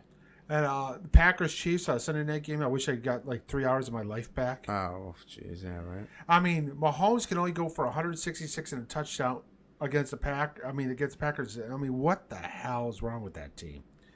I mean, that offensive line is a wreck. There's no gelling whatsoever. I don't know what the hell's going on there with it. And the defense can't stop anybody. But obviously, as bad as the Packers are, you got Jordan Love on there. Dude, Green Bay, I don't know if Jordan Love's the future. No, probably not. Well, and that's one of those things. He's going to have to be because Aaron's going to be gone after this year. It really feels that way for the first time. And Devontae Adams pretty much on there. I mean, Derek Carr's already recruiting his teammate in college. Come out here to Vegas. All right. Well, this is my whole thing. As much as the Aaron feels like more this time that he could go, he may not. I mean, if they decide to bring in somebody for him, he may stay. There's a lot of this kind of stuff that kind of goes on. I just don't think. Now it feels like. Have you ever had a job where? Well, it's kind of like when you put in your 2-week notice already, right? Like, you got nothing to lose. What are they going to do, fire you? Yeah. I already put in my 2-week notice. I already quit. Like, you can't fire me. I already quit. Right. I'm only here because that's the courtesy, Right. That's you a want me to go home for 2 weeks and pay me? Fine. Yeah. Bye. Yeah, I mean, that's just a professional thing to do is to give you 2 weeks. And it doesn't matter. I got another job, so I don't care. But, so, it kind of feels like that. Like, he doesn't really care. He already knows he's gone. And so he just does shit that it's like, whatever. Kind of like, well, why would you do that shit? And so, yeah, I just think that's kind of he just feels more like he's got one foot out the door already. Yeah. Because now he's doing all this other stupid shit with the, whatever he said instead of being vaccinated. He said immunized, all that bullshit. And then the way he's trying to walk it back and the way he just, I don't know. And then it just feels like now more than ever, he's starting to check out, not from football, but from the team. And he's like, you know what? I'm just going to come out here, play as good as I can, because I'm going to go somewhere else and I want to make that money. And so I'm going to be professional and I'm going to play my best, but I'm done. And this is the first time I've ever kind of felt like that. Prior to all this, I thought was mainly just posturing and whatever. I still think there's an element of that, obviously, but feels more real than ever. Yes, I guess, as far as him potentially being in another jersey, which is just weird. But it happened with Brady, so who knows? Yeah, so who knows? But everybody's talking about, as we said, is with the NBA and everything with it. We're in a little bit. Hey, I mean, we don't have Klay Thompson back, but you feel a little bit of a nostalgia feeling with Golden State there. Yeah, winning some games early here still yet. Yeah. But I think they're like 9-1. They I think Steph Curry put up like a 50 burger. Yeah, the other night on Yeah. So that team's on there. And again, Jordan Poole's playing pretty decent, everything with it. You're feeling it, especially with the way the Lakers have been playing on there. Dude, Lakers may not be a playoff team. Well, they're definitely, to me, feel like they're going to be getting that, what is that play-in situation that they got going on now? Oh, yeah. They're definitely going to be playing just for that. And to me, that's not what you wanted. Who kind of said that earlier? Yeah, we saw that. They're a bubble. Geriatric. Yeah, well, they're a bubble team at best, and that's only if they can kind of stay healthy enough and then put enough, and once again be healthy at the end of the year. That's going to be the issue. But they have a chemistry issue now too. To me, it just feels like you have square pegs and round holes a little bit with that team. And I love me some Westbrook and all that, but I don't know if all these guys are all getting the best out of each other, as well as talking about the age and wear and tear on the body. That's and then that's a whole another aspect to the equation. So I don't know, but yeah, ugh. There you go. So yeah, we've seen that on there. As we said, is nice to see the Wings are off to a nice start. Yeah, playing pretty nice, exciting, watchable hockey. Yeah, I mean, again, this team can fly and skate and score and everything. And again, if they can get the defenses Sider looks pretty good out there defense wise. If they can get some good goaltending on there, this team is going to be pretty. They're going to be contending for a playoff spot, but. Yeah, the way Sider's come out the box on here, Lucas Raymond right out of the box. Dude, we got 2 Rookie of the Year candidate a month in. They're leading rookies in scoring in that. But then the way Bertuzzi's been playing, Larkin been playing. I mean, this team's been playing pretty decent on there. The only snide on there really is why is the really 2 stinker games were against Montreal. Right. But again, the way they took care of Edmonton last night, that was nice. Yeah. Yeah. I mean, we talked about it a little bit before, Moose, with teams we felt more comfortable with going forward here just as our local teams. And I think with Stevie Y back here and working the front office, I think our confidence level is up. And so seeing these wins does make you feel better. But I want to kind of pump the brakes and see how we go. But I definitely like what I'm seeing early. Like you said, if nothing else, there's been entertaining games. Yes, they're not winning them all, and they've had some crazy like shootout type games. I think they had like a 6-7 game or something, didn't they? Or a 5-7 game. That was the first night on there. Was a 7-6 game they lost in overtime. Yeah, so which they were up 4-0. Right. With that was that's a bit of a bummer, but it's one of those things that like. There, if nothing else, there's entertainment value there, and you see the potential moving forward. And if they're already kind of if they happen to get a little ahead of the schedule or start making some leaps and bounds type improvement here. I'm not going to complain. No. But I am a little hesitant. Once again, though, I still I'm most confident in them from a local team aspect moving forward. Yeah, I think I agree with you on that. And again, we'll see what the Tigers do free agent wise. See what they're going to do on that. Yeah, because now the World Series is over, so things will. Yeah, we'll see what happens. We'll see what happens. Again, I'm PO did AJ Hinch at least didn't make the top 3 for manager of the year, the AL. Yeah, right. That was BS. But yeah, we'll see what happens. I think in Tigers, at least last year, again, they made it at least interesting to watch. Sure. Battling at least to see if they can get to 500. They come up just a little bit short, but again, from what the previous years wise, right, and what the Vegas said over under for wins wise, they blew that out of the water. They won 77. I think it was like 65.5 on there, so they blew by that. So we'll see what happens. But Pistons, we'll see what happens with Cade. If he gets back into shape and everything, we'll see how that happens. They're up right now after the end of the third period or third quarter, up 82-79.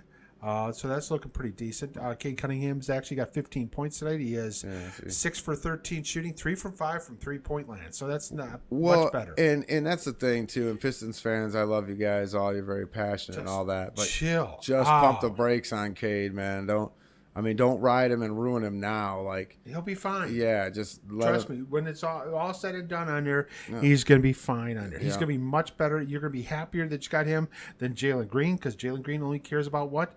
Jalen Green. Yep. And that's really the thing here, guys. It's the long term. You drafted him number 1 overall. You want to be able to build him as a cornerstone. The NBA is a little bit different. You can keep guys around for a while if you want. Usually. So just there's no need for him to be, Kevin Durant tomorrow. Like he's going to be Cade Cunningham when he's ready, but like just pump the brakes with that, man. I can't believe how all over Pistons fans can be. Overreaction. Yeah, I mean they just be all over these guys. Especially look, what was Houston's record with Jalen Green? They suck still. Yeah. So I'll take Cade. He'll get his game shape down there. They'll be fine. They'll be playing under. We're hoping to get a playoff spot on there. If they don't this year, fine. We get another lottery pick and we go from there and everything with it. But yeah, I think it's, dude. Again, Cade's going to make everybody better in the long term. Yeah, trust me on this one. Absolutely.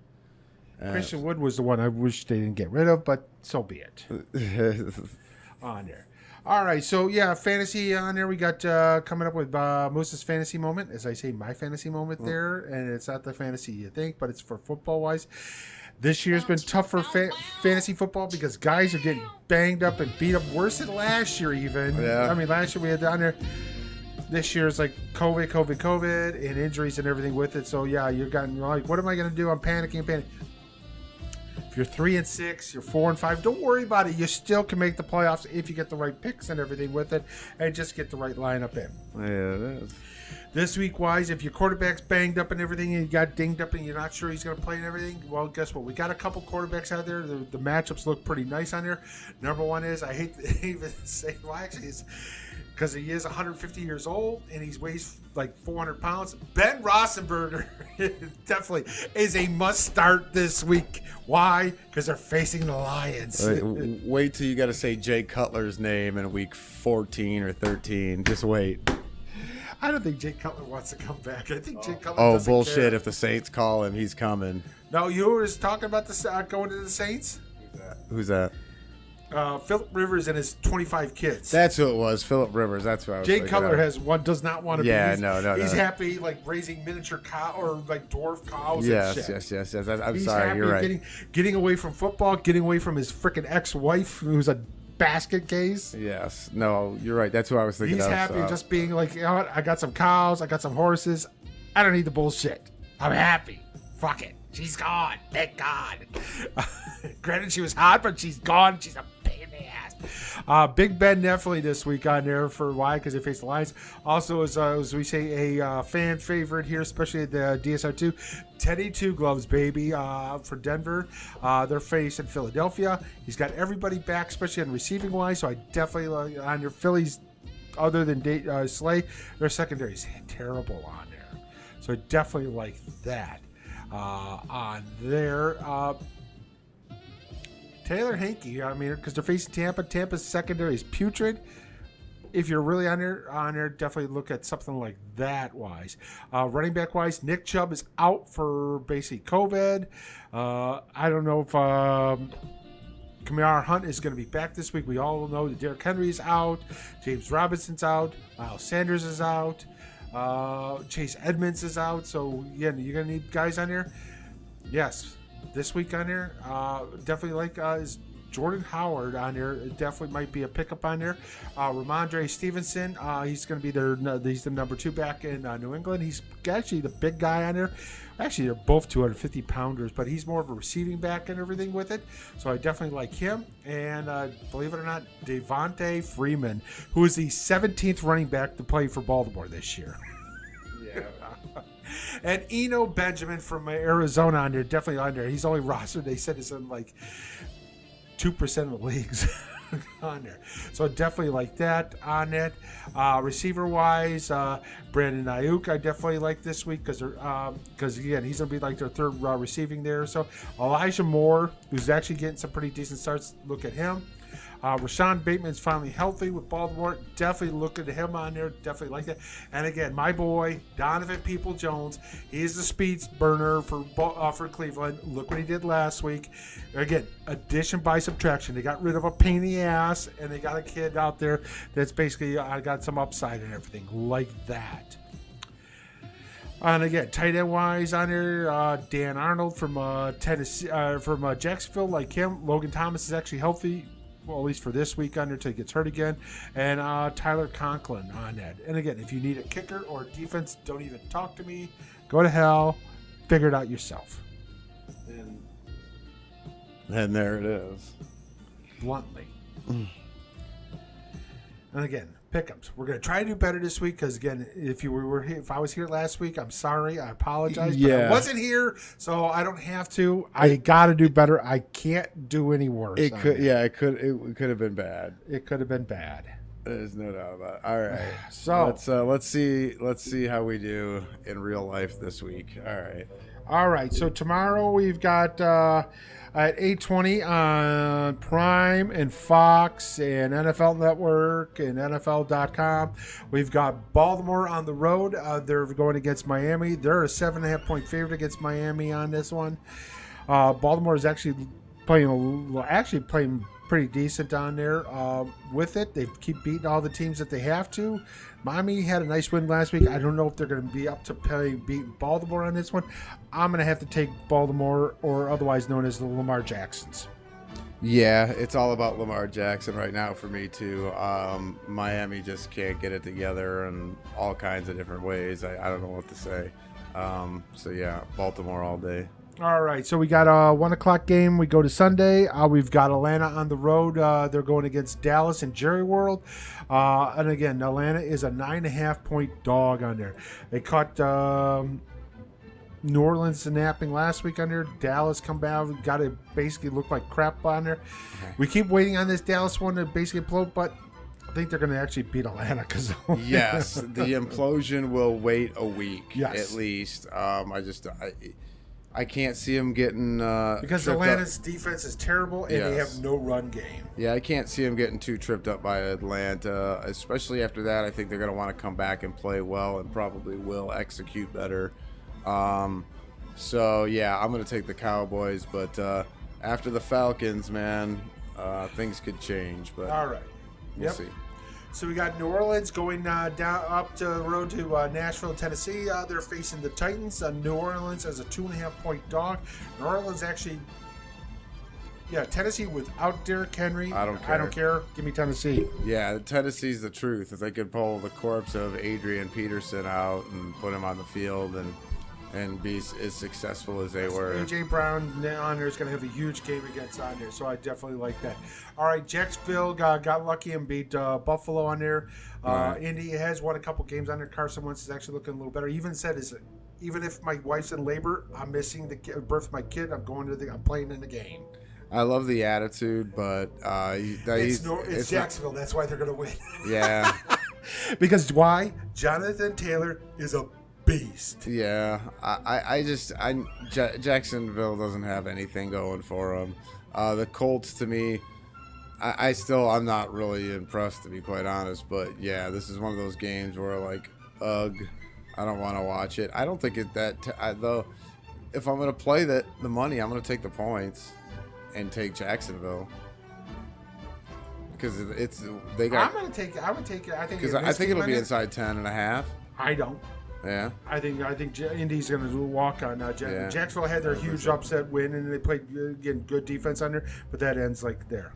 Yeah. On there. All right, Cleveland goes to New England on there. Also a 1 o'clock game. They're a half-point dog at New England, even without Nick Chubb. On this one, D'Ernest Johnson is basically going to be your starter on that one. New England's just not that good. I mean, good defense-wise, but their offense is terrible. And Cleveland's finally getting everybody healthy and everything. Give me the Browns. Yeah, I'll take the Browns. I think the Patriots are, it's kind of they're not offense. They're not good. Yeah, there's not a whole lot great about them.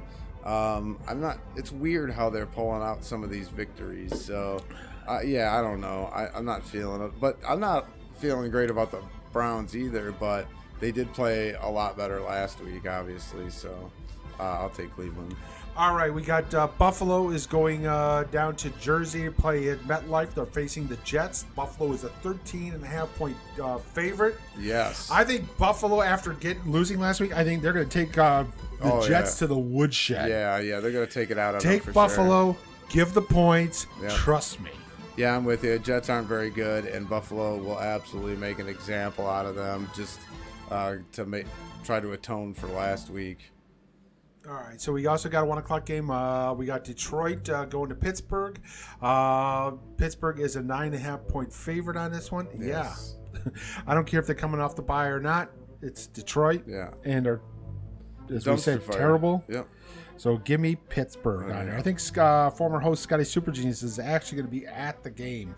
I'm sorry. Him and his ex-wife are huge Steeler fans. I know, but it's still not going to be Of course fun. not. It's not like the Steelers are good either. No, but it doesn't matter. His wife is a huge Steeler fan. She's like passionate, religious, like on it. So we got Tampa Bay is going on the road to Washington.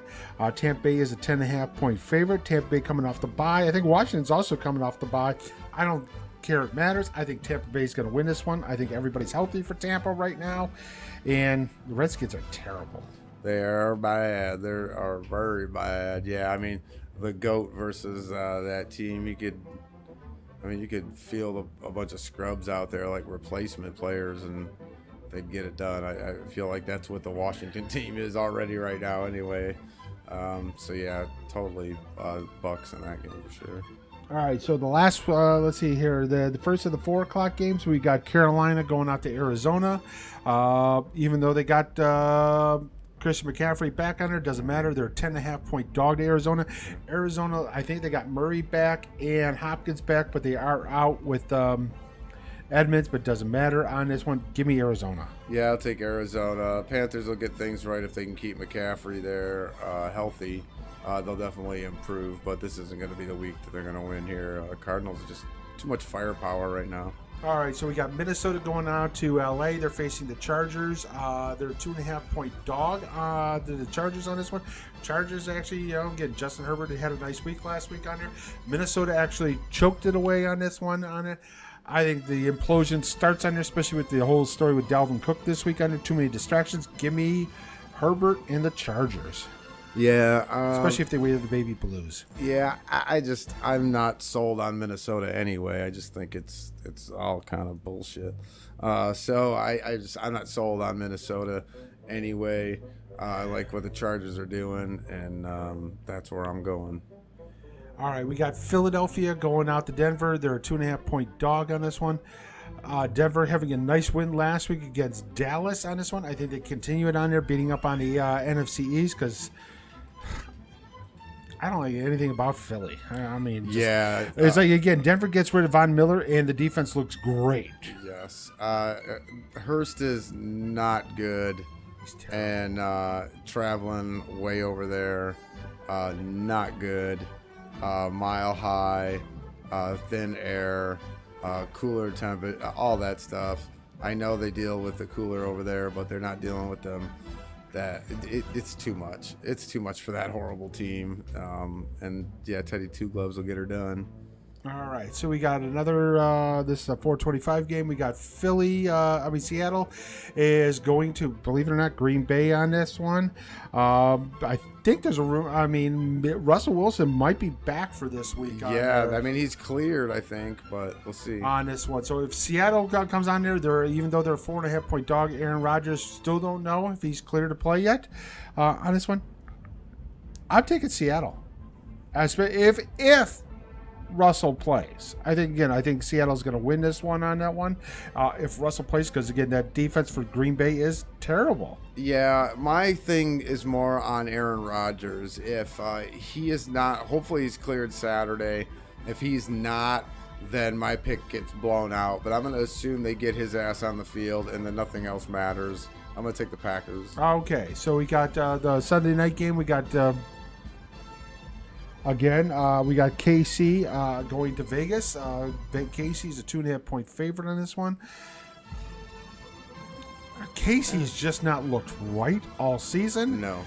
Vegas, after that debacle last week and everything, I know they lost Ruggs and everything on there. I think they just signed Deshaun Jackson. With it, and Carr's been playing really good ball for the most part for all year on this one. I'm not sure. That's a tough one, man. Again, I know they're a 2.5 point dog at home on this one. Again, I'm going to have to go Vegas. Yeah. I'm just not.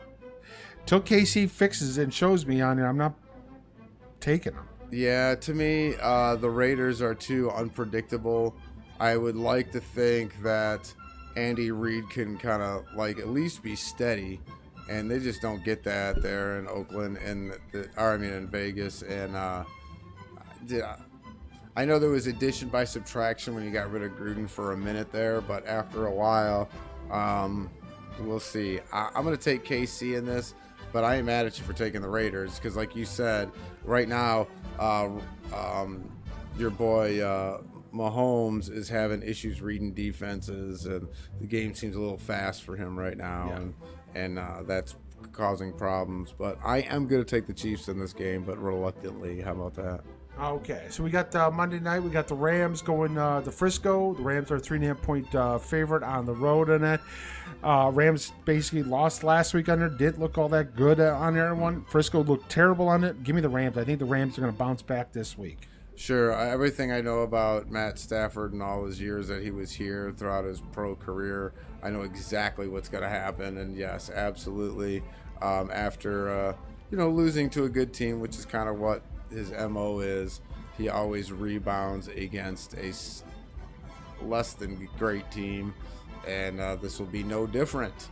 I will take the Rams and probably blow those points out of the water. Yes. So there we go with our pick'ems.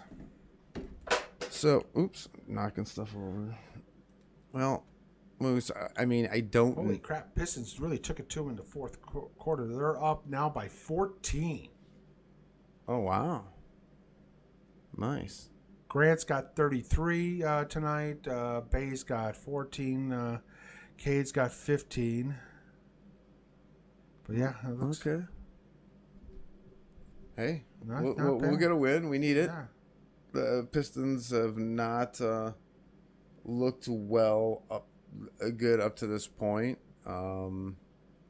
But to me, it's one of those things where they're young and, you got a lot of, obviously Cade was out injured and he's got a lot of things that got to be worked out, man. Like, I would rather them have these issues now and kind of build towards something at the end of the year, even if it means they miss the playoffs, than to have them come out here hot, look good, and do what they always do to us, where they play pretty well. You're like, oh, well, we have a chance to be a playoff team in the shitty East, and then they don't get anywhere near there. No.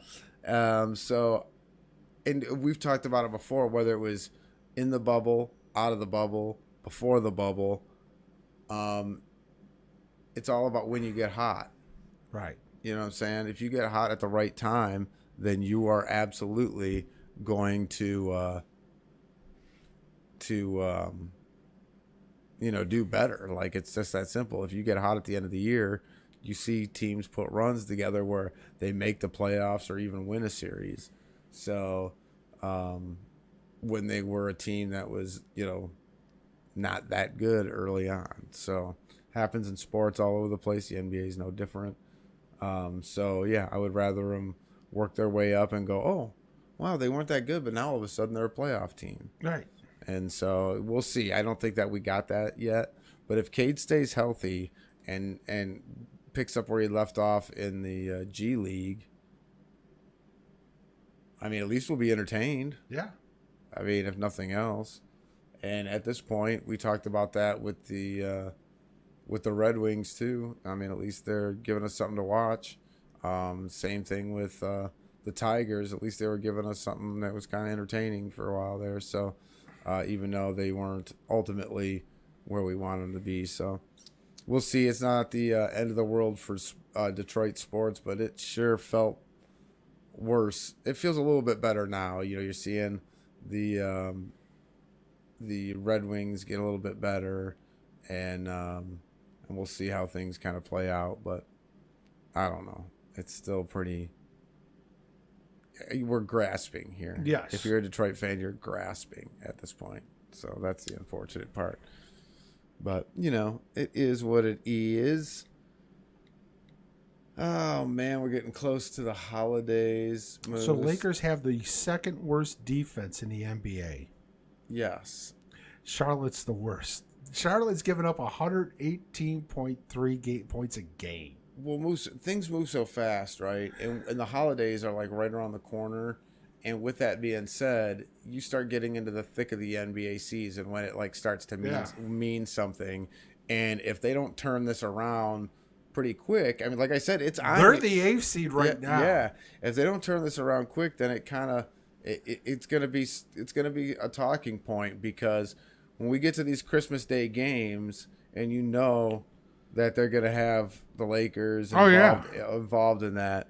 When we get to these Christmas Day games and they're, they're the 9th seed in the West, or the 8th seed in the West. A Christmas game against Golden State and they're losing by 30. I mean, so people are going to be freaking out. So it's going to be interesting. It's going to be interesting. But we talked about it here. We'll talk about it some more in the weeks to come. But, I don't know that the formula that they're using over there is all that great. I mean, and we talked about it even with some of these other teams. Brooklyn's formula wasn't successful for them up to this point, and maybe getting guys that play together a little bit longer and come up together and maybe the formula isn't like the quote unquote big three that we've been seeing a lot lately, and maybe that's changing. So we will see as it moves forward. So you going to you're gonna take advantage? You're gonna hang some stuff up, Moose? You're gonna get all your Christmas stuff? Lights are up, and I'm good for right now. You're done? I'm done for right now. I got a couple inflatables I got to put out, but that ain't going out till Thanksgiving weekend. I said I just got to plug into the because I already got the cord already out there. I already got my basically my timer out there for the when it's dark and that, but I just don't have it turned on. I gotta just plug those in, turn it on, it's all set. I just didn't want to climb up on a ladder when it's freaking snowing outside. I'm gonna just take my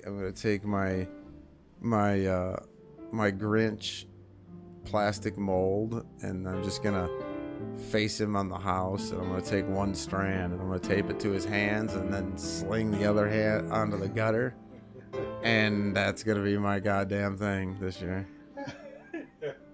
And it's just going to be a blow mold of the Grinch holding a line of, and he just stole Christmas. So that's what it'll be. That he stole Christmas.